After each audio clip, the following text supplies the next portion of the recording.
Hey guys, welcome back to another video. Thanks for tuning in.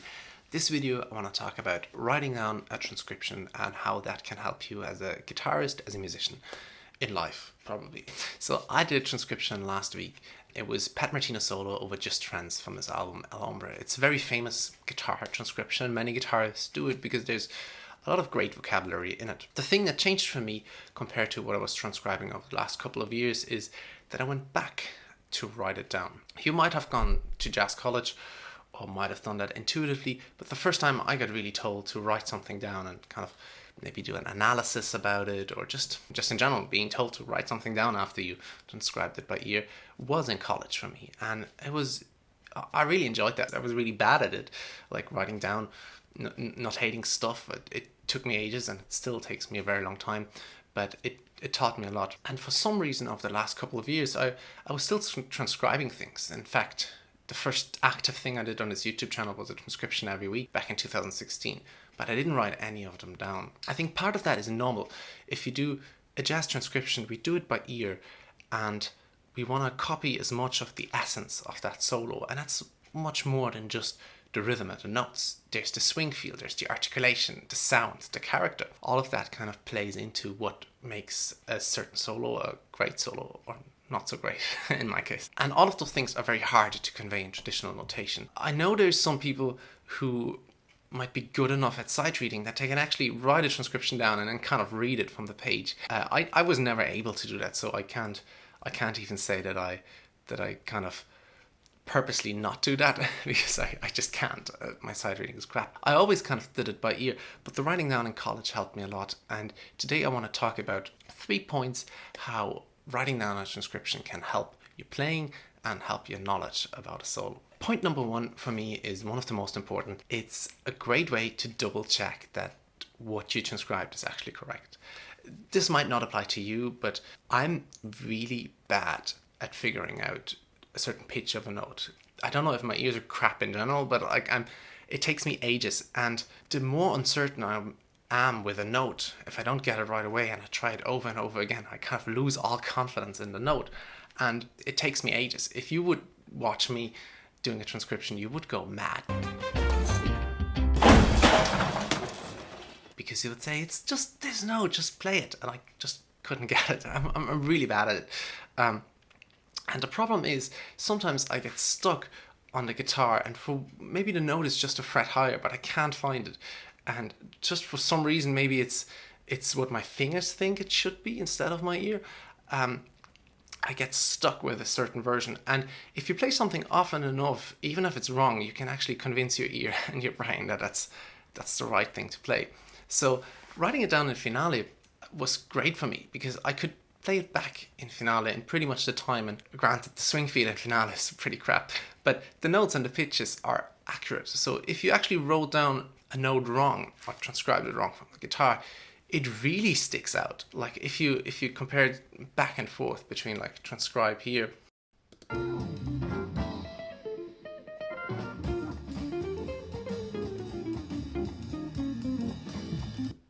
and Finale on the other side,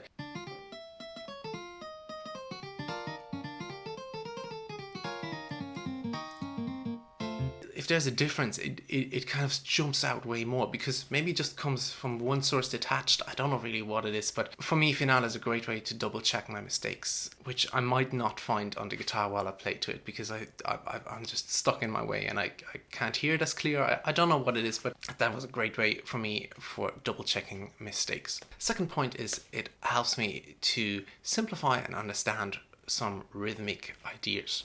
The rhythmic component is a huge one for me, because for once you actually get forced to kind of think about the rhythm that you just transcribed on guitar, because a very easy phrase like that pickup he plays at the start, like that ba ba da da da da, that's very easy to pick up on the guitar, like to play. That's super easy. But if you suddenly in Finale, and like me, you're not great with like sight reading and all that stuff, you have to think, what is that? That's like bum ba ba ba, like really slow. You kind of get there and then you write it out. Okay, it's a quarter note, it's 4/8 notes, and it's quarter note. And first I was kind of shocked. That seemed too simple to be true, but it kind of was that.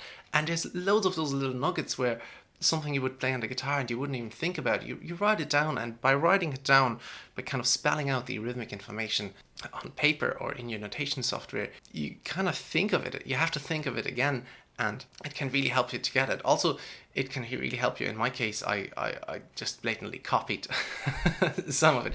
So I took a simple information from that lick, bam, ba da da da da, and put it over something that I did, like I put it over 4, I think, the last time I played it. If you know 4, the tune 4 by Miles Davis, it has in the B section, it has like an E flat major going to a 2/5 F sharp minor, B7 going to F minor 7, B flat. So I kind of looked at most of that in minor chords. So for the E flat, I played G minor. Then for the F sharp and B7, I just play an F sharp minor. And then F minor, I play. So you have this chromatic descending minor 7 chords. That's kind of the harmonic part. But then I took Pat Martino rhythmic part from the pickup. I took that part and just very simply put it over a minor 7 chord. So I got.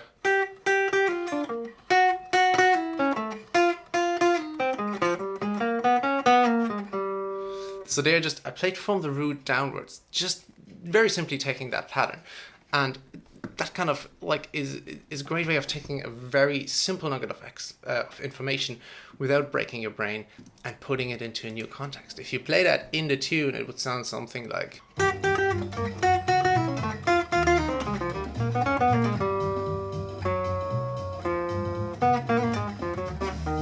So point number 2, simplifying rhythmic ideas or even spelling out rhythmic ideas on paper was a huge help for me. Last point, getting a better idea of the content and arc of a solo.